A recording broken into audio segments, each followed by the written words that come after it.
Hi అండి, నమస్తే. Welcome to our channel. ఈరోజు రెసిపీ వచ్చేసి మిగిలిన అన్నంతో ఈ విధంగా ఒకసారి బోండా రెసిపీ చేసి చూడండి. చాలా టేస్టీగా ఉంటాయి. ఎలా ప్రిపేర్ చేసుకోవాలో చూద్దాం. ముందుగా ఇక్కడ 1 కప్ రైస్ తీసుకున్నాను. మిగిలిన అన్నం తీసుకుని ఒక మిక్సీ జార్లో వేసుకోండి. తర్వాత 2-3 టీ స్పూన్ల వాటర్ వేసుకుని సాఫ్ట్గా గ్రైండ్ చేసుకోండి. ఈ విధంగా గ్రైండ్ చేసుకున్న అన్నాన్ని ఒక బౌల్లో తీసుకోవాలి.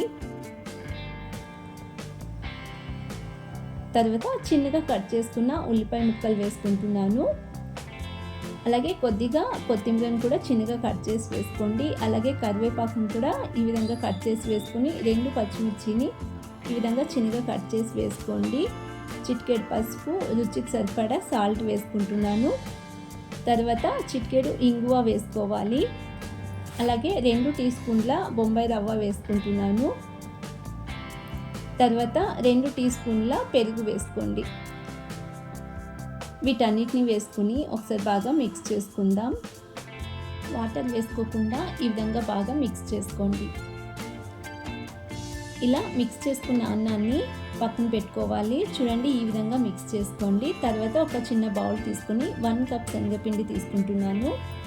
అలాగే చిటికెడు సాల్ట్ని వేసుకోవాలి. తర్వాత ఒక 1/2 టీ స్పూన్ రెడ్ చిల్లీ పౌడర్ని కూడా వేసుకుని మిక్స్ చేసుకోండి. అలాగే కొద్దిగా వాటర్ని వేసుకుని పిండి ముద్దలు లేకుండా బాగా మిక్స్ చేసుకోండి. తర్వాత చిటికెడు వంట సోడాను వేసుకుంటున్నాను.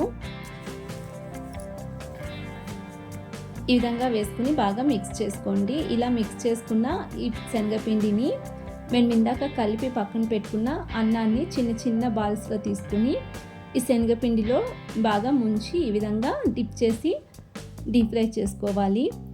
నేను ముందుగానే ఆయిల్ డీప్ ఫ్రైకి పెట్టుకున్నాను. ఈ విధంగా శనగపిండిలో ముంచి ఆయిల్లో వేసుకుని డీప్ ఫ్రై చేసుకోవాలి. అన్నీ ఇదే విధంగా వేసుకుని మీడియం ఫ్లేమ్లోనే 2 వైపులా బాగా గోల్డెన్ కలర్ వచ్చేంత వరకు డీప్ ఫ్రై చేసుకోండి.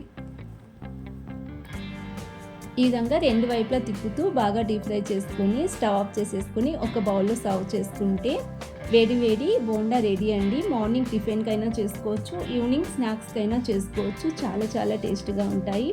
ఒకసారి మిగిలిన అన్నాన్ని వేస్ట్ చేయకుండా ఈ విధంగా ట్రై చేయండి. అలాగే ఈ రెసిపీ నచ్చినట్లయితే ప్లీజ్ ఛానల్ని సబ్స్క్రైబ్ చేసుకోండి, లైక్ చేయండి, షేర్ చేయండి. అలాగే తప్పకుండా మీకు ఈ రెసిపీ నచ్చిందో లేదో కామెంట్ సెక్షన్లో తప్పకుండా తెలియజేయండి. Thank you so much watching this video.